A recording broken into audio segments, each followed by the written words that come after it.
Alright guys, so I just wanted to talk about some of the best free-to-play games on PC in 2021. So first off, we've got Paladins, which I actually haven't touched for a little while. So I'm just going to pick a little build here to start out with. I don't even remember what the meta is. Alright. Relax! No idea how to dismount anymore.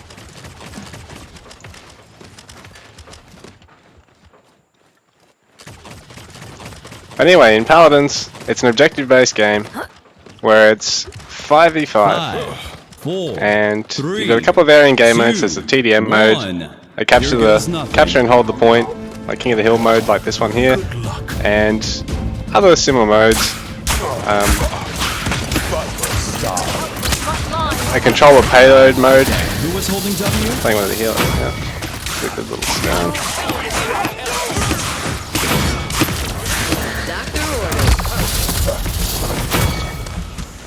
And yeah, so the objective in this one, just keep it alive. And as you can see, they're all unique characters. It's actually a lot like Overwatch. It probably is best described as a free Overwatch. Completely free. There is a battle pass system, akin to Fortnite's really. So it's sort of, yeah, pretty much an Overwatch game with a Fortnite-esque grinding system in it. And that's really all you need to know about it, but it's hella fun. And simply just playing this has pretty much got me back into wanting to have a go on it. So don't die, big fella. Try not to kill it here. Oh no, I just missed down.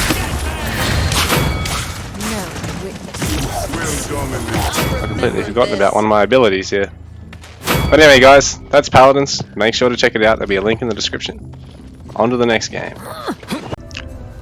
Alright, so the next game on the list was Path of Exile. And this game's been out for a little while now, but it just gets better and better. So, hack and slash game, it's some really deep character building. I'll just open it up and get up here. So this is your tech tree. Every class starts from a different point. Like this is my class here, there's one here, and here.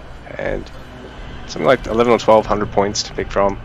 Yet I think 120 overall, and yeah, it just allows some really sick build creation. Right now I'm running a really heavy aura build here on my ranger, got a little bit of support here with these little ballista things. Well, it took him down pretty quick, and yeah, it's just a great game to play. Nice alternative to Diablo or Grim Dawn. And I think, well, in my opinion, it's probably the most complete of the ARPGs, of the hack and slashes.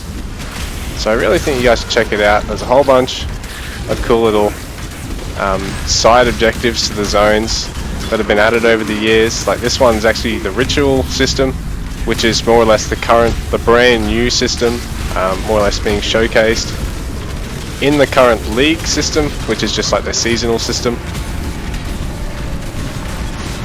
And yeah, it's just really fun game to play. Take that down. So I've got some rewards more to pick from. I don't know if any of them are really great for me at the moment, but more currency is always nice. I can always pinch that if none of these are terribly good. Keep going on for a little bit.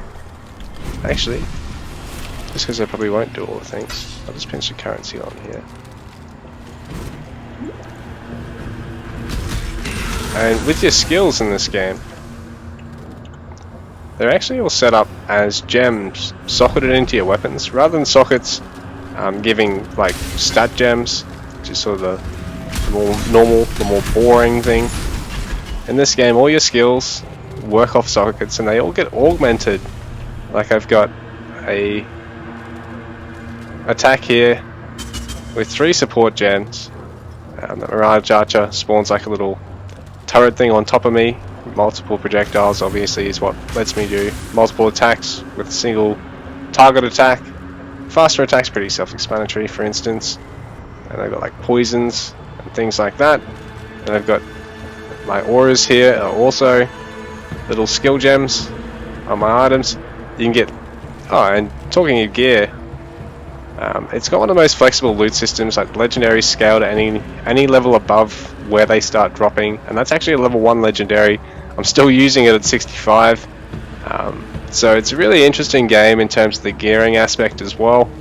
And yeah guys, it's probably worth checking out PoE sometime. I'll leave a little comment in the description you to check out that one, and we'll go on to the next game in a sec, because I think I've pretty much run through everything other than the fact that, well, it's actually got 10 acts, like compared to say Diablo, which has only got 5, and they're all, the second half of them are pretty light on.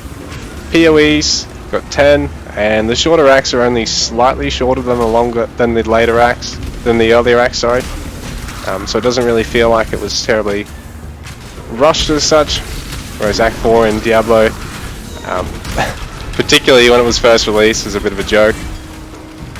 So yeah guys, that's PoE in all its glory. You should all check it out, and we'll go straight into the next game. So guys, the last game I wanted to mention, and probably the most important one here, I think it's probably the least well known in terms of it being back around. We've got Age of Empires Online, which is being re-hosted by the Project Celeste community development team, and the game is now no longer a bit of a freemium mess. It is a well-oiled machine with 7 civilizations as of 3 days from now. So what's that? Tuesday, when the Romans come out, which are being developed by, again, a community development team, and it's an MMORTS game. Microsoft abandoned a couple of years ago, I guess for good reason, because it was an awful lot of work for not a lot of gain.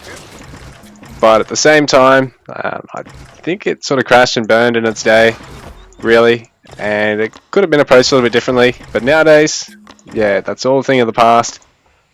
It's better than ever before. It's probably one of the most watchable RTS games. It's probably got the deepest PvE of any RTS game at the moment, and yeah, it's entirely free to play.